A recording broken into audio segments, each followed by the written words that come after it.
Hey everyone, I want you to sit with something for a second. Not a headline, not a number. A feeling. Think about what it means to be the most trusted borrower on the planet. To have every bank, every government, every pension fund on Earth look at your debt and say, yes, this is the safest place we can put our money. No questions asked, no hesitation. That trust isn't built in a year, it takes generations. It takes a track record so long and so clean that it becomes almost mythological. The United States held that status for over a century, since 1917. Through 2 world wars, the Great Depression, the Cold War, 9/11, the 2008 financial crisis, through all of it, at least one of the 3 major credit rating agencies kept America at the very top. AAA, the gold standard. And then on May 16, 2025, it ended. Moody's cut the United States credit rating for the first time since Woodrow Wilson was president. And here's the part that should stop you cold. Moody's was the last one. S&P downgraded the U.S. back in 2011. Fitch followed in 2023. Now that final pillar is gone. For the first time in modern history, not a single major rating agency gives the United States a top-tier credit rating. And I need you to understand what that actually means, because the headlines treated it like a footnote. It is not a footnote. There's a number buried inside Moody's official report that explains exactly where this country's finances are heading.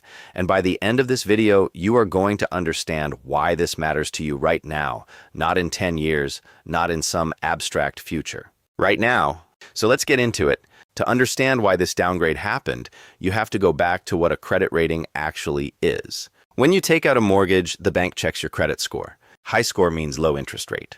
Low score means higher rate, or no loan at all. Countries work the same way.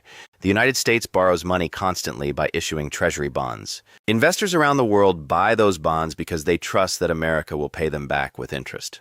The higher the credit rating, the lower the interest rate America has to offer. For over 100 years, that rating was perfect. America could borrow at the cheapest possible terms because the whole world considered its debt essentially risk-free. What Moody's just said, officially and publicly, is that this is no longer entirely true. The fiscal trajectory of the United States has deteriorated to the point where the world's largest economy no longer qualifies for its highest grade. And the reasons Moody's laid out are not complicated. The federal government keeps spending more than it takes in. The debt keeps growing. The interest on that debt keeps growing faster. And decade after decade, Congress and successive administrations have failed to do anything meaningful about it. The math has been visible for years. Moody's finally put a letter grade on it. Now here's where it gets serious, because the downgrade itself is not the worst part. The worst part is what the downgrade is pointing at, which is a set of numbers so large and so locked in that they are genuinely difficult to reverse. Think about this. In 2021, interest payments on the federal debt consumed about 9% of all federal revenue. Every dollar the government took in, 9 cents went straight to paying interest on money it had already borrowed. That sounds manageable. In 2024, that number had already climbed to 18%. The government was spending 18 cents of every dollar just on interest before paying for a single soldier, a single mile of highway, a single medical procedure through Medicare. And here is the number that Moody's put directly in its report, the one that should reframe everything you think you know about where this country is going. By 2035, based on current projections, interest payments are expected to absorb 30% of all federal revenue. 30 cents out of every dollar. Gone before the government spends anything on defense, on education, on infrastructure, on Social Security. This is not some fringe estimate. It comes from Moody's itself, from the Congressional Budget Office, from institution after institution that looked at the same numbers and arrived at the same conclusion. The interest bill is growing faster than the economy. And when that happens long enough, you don't get to grow your way out of it. But wait, because it gets worse. The debt itself is not standing still while the interest climbs. Moody's projects that the federal debt will rise from 98% of GDP in 2024 to 134% of GDP by 2035. To put that in perspective, the U.S. debt to GDP ratio never exceeded 120%, even at the absolute peak of World War II mobilization. We are heading toward a level of debt that America has never experienced in its history, in peacetime, with no obvious crisis driving the spending. And layered on top of this is the impact of the One Big Beautiful Bill that passed last year, which extended the 2017 tax cuts. Moody's concluded that extension alone will add roughly $4 trillion to the primary deficit over the next decade. Not 4 trillion total debt, 4 trillion in additional deficit spending before interest. The deficit projection for 2035 now sits at nearly 9% of GDP, up from 6.4% in 2024. Every year the deficit runs at this level, the debt grows, the interest grows, and the amount available for everything else shrinks. Now I want you to think about what this actually means in practical terms, because this is the part that never makes the headline. Interest payments projected at $1.3 trillion per year and rising toward $1.8 trillion by 2035 are not abstract. They represent real money that cannot be spent on anything else.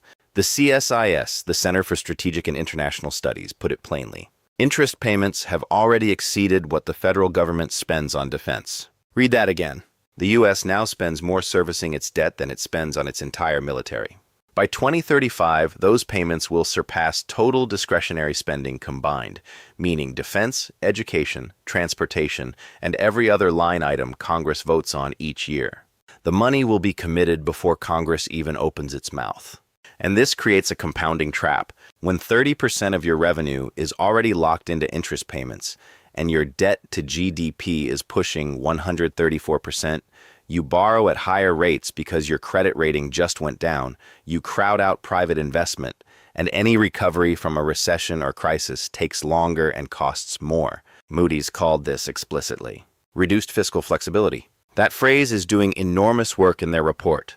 And here's the part they really don't want you to connect. This downgrade does not exist in isolation. It builds on S&P's 2011 downgrade and Fitch's 2023 downgrade, and the pattern across all three is identical. Persistent deficits, rising interest costs, political gridlock that prevents any meaningful reform. The same diagnosis, 3 separate times from 3 separate organizations. When S&P cut the rating in 2011, the S&P 500 fell 10% in 2 months. When Fitch cut it in 2023, the stock market dropped 12%, and the Russell 2000 fell 17% over the following 3 months. The question is not whether this will affect you. The question is how soon and in what form. Because here is what a credit downgrade actually triggers in the real economy. First, Treasury yields rise. When America looks slightly less safe as a borrower, investors demand slightly higher interest rates to compensate. Higher Treasury yields are the baseline for essentially every other interest rate in the economy. Your mortgage rate, your car loan, the rate a small business pays to finance its inventory, the rate a municipality pays to build a school. All of these are priced against the Treasury yield. So when the yield goes up because the rating went down, borrowing costs rise across the entire economy, for every household, every business, every local government. After the S&P downgrade in 2011, mortgage rates spiked. After Fitch in 2023, the bond market sold off hard. The mechanism is real, and it has played out before. Now Moody's has added its voice to the same verdict. Second, the dollar. The U.S. dollar's reserve currency status is one of the most powerful economic advantages any nation has ever held. It lets America borrow in its own currency and run deficits that would be catastrophic for any other country. That status is not guaranteed by law. It is earned through credibility, through the consistent belief of global markets that American debt is sound. 3 consecutive downgrades from 3 separate agencies chip away at that credibility incrementally. No one is predicting the dollar loses reserve status next year. But the trajectory matters, and the math for U.S. debt is getting harder to defend every year. And what has Washington done in response? The White House blamed the previous administration. Congress kept debating the same fiscal packages. The rating agencies, all 3 of them, said essentially the same thing. Successive administrations and Congresses have failed to agree on measures to reverse this trend. That indictment is not pointed at one party. Democrats ran deficits. Republicans ran deficits. The bipartisan consensus has been to spend more, cut taxes regardless of the fiscal baseline, and leave the compounding math for the next administration. The bill for 25 years of deferred accountability is becoming due. Now, you might be sitting there thinking this sounds like a Washington problem, something happening in conference rooms far removed from your daily life. So let me make this concrete. You are already feeling the effects. Mortgage rates that were under 3% in 2021 have spent most of the past 2 years above 6%, partly because Treasury yields are elevated. That gap on a 30-year mortgage is not a rounding error. On a $400,000 loan, it translates to roughly $800 more per month. Hundreds of thousands of families cannot buy a home because of it. Car financing rates hit their highest levels in decades. Credit card interest rates followed Treasury yields higher. And the federal government, in a year where its interest bill exceeded its defense budget, still ran a deficit of over $1 trillion. The cycle is visible. It is operating right now. The downgrade makes it worse. Let's bring this back to where we started. A trust built over a century, held through wars, depressions, pandemics. The last major credit agency to maintain it finally looked at the numbers and concluded it could not. Not because of some sudden shock, but because of a trajectory that every serious economist has been warning about for 20 years and that the political system has consistently chosen to ignore.